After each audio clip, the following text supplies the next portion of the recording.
প্রবেশ করলাম এবং চাকর উপলক্ষে নিজের গ্রাম থেকে এক প্রকার নির্বাসিত হলাম। বহুকাল জীবনের 2টি দশক কাটলো দেশে এবং দেশান্তরে।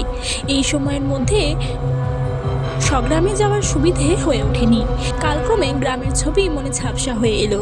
রেল স্টেশনে নেমে গ্রামে যাওয়ার পথে যেসব দৃশ্য, বাড়িঘর, গাছপালা, এমনকি মানুষের যে মুখগুলি যাতায়াতের পথের পাশে দেখতে পেতাম, ক্রমে ক্রমে ভুলে গেলাম। সেই সঙ্গে ফাঁসি গাছটার স্মৃতিও মন থেকে মুছে গেল। প্রায় 20 বছর পরে গ্রামে চলেছি। সন্ধ্যাবেলায় নামলাম স্টেশনে। একখানা টমটম গাড়ি ভাড়া করলাম। 12 মাইল পথ পৌঁছাতে 1 প্রহর রাত হবে। পথে চলতে চলতে পুরাতন ছবিগুলি জন্মান্তরের স্মৃতি মতো একে একে মনে পড়তে লাগলো। মনে হলো যেন ধীরে ধীরে নিজের অতীতকালের মধ্যে প্রবেশ করেছি। রাত তখন অন্ধকার হয়ে এসেছে। মাঝামাঝি পথে এসে পড়েছি। এমন সময় সেই ফাঁসি গাছটার কথা মনে পড়ল। ভয় হলো, তার সঙ্গে তো গাড়ির গাড়োয়ান আছে। কৌতূহল খুব, অভিনব কিছু দেখা যায় কিনা ভেবে সমস্ত ইন্দ্রিয়গুলোকে সজাগ করে নিয়ে স্থির হয়ে বসলাম। এবারে বোধ করি ফাঁসি গাছের কাছে এসে পড়েছি।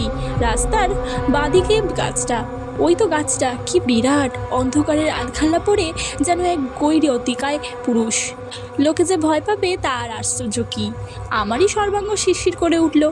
নির্বিপাকে গাছগুলি অতিক্রম করে গেলাম। কিছু দূর এসে গাড়োয়ান বলল, বাবু, এখান থেকে আগে রাতের বেলায় যাওয়া বড় কঠিন ছিল।